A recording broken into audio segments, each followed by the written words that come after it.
Suatu hari, saat Nabi masih dalam keadaan berselimut, Jibril muncul kembali dan membawa wahyu.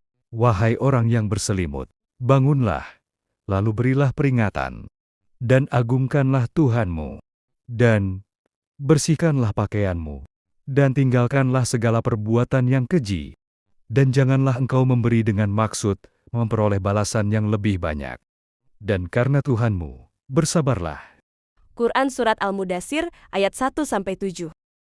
Setelah itu, Nabi Muhammad pun langsung berdakwah, dan yang beliau hampiri pertama kali adalah istrinya Sayyidah Khadijah. Wahai Khadijah, Jibril datang lagi dan memberitahu bahwa Allah adalah Tuhan yang Maha Esa.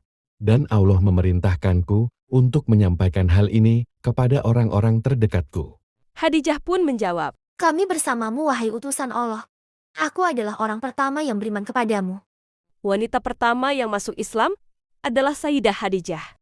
Kemudian, Nabi mendatangi anak angkatnya bernama Zaid bin Haritsah dan berdakwah kepadanya. Lalu Zaid pun langsung memeluk Islam. Zaid adalah hamba sahaya pertama yang masuk Islam. Dan orang ketiga yang Nabi datangi adalah Ali bin Abi Thalib, sepupu Nabi. Dan Ali pun langsung bersyahadat.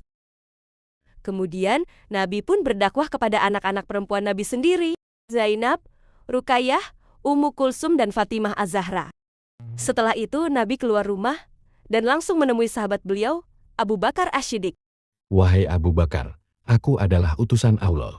Telah datang wahyu kepadaku. Ya, engkau adalah utusan Allah.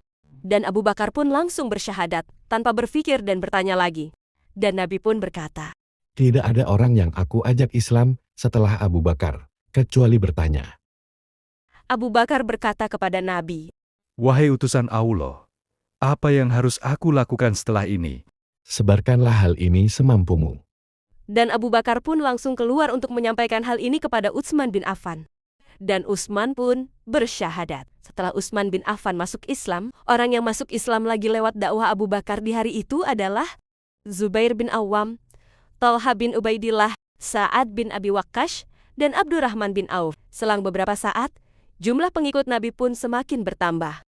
Dan Nabi menjadikan rumah Al-Arkam bin Abi Al-Arkam, yang terletak di lereng Bukit Syafa, sebagai pusat dakwah rahasia dan pendidikan Islam pertama. Di tempat inilah para sahabat memperkuat iman mereka. Mereka belajar Al-Quran, belajar sholat dan dasar-dasar Islam, serta sembunyi dari mata kaum Quraisy.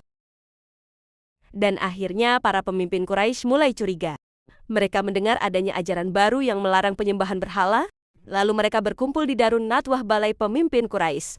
Dan Abu Lahab berkata, Muhammad telah sesat. Dia membisikkan ajaran baru. Kita harus awasi dia. Lalu Abu Jahal pun menanggapi, Jika ajarannya menyebar, siapa yang akan mengisi Ka'bah kita? Lenyaplah pengaruh kita. namun mereka belum bertindak keras, karena dakwah yang dilakukan Nabi masih tertutup. Tapi mereka mulai mengintimidasi orang-orang lemah yang ketahuan masuk Islam, seperti Bilal bin Rabah dan Khabbab bin Al-Arat. Dan dakwah Nabi secara sembunyi-sembunyi pun berlangsung sekitar 3 tahun lamanya. Sampai akhirnya wahyu pun turun, dengan perintah agar Nabi berdakwah secara terang-terangan. Maka sampaikanlah Muhammad secara terang-terangan segala apa yang diperintahkan kepadamu, dan berpalinglah dari orang-orang musyrik.